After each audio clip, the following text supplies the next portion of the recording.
કેમ એટલે કેમ કાપી નાખું? ભાવ છે નહીં હું 2 રૂપિયા ભાવ છે. એટલે કાપી નાખું. જો મિત્રો રીંગણાનો ભાવ છે નહીં, આપણે કટિંગ ચાલુ કરી દીધું છે.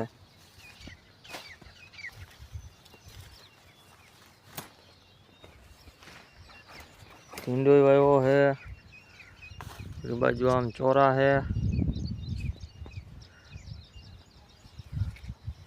તમારે શું ભાવ છે રીંગણીનો કહેજો.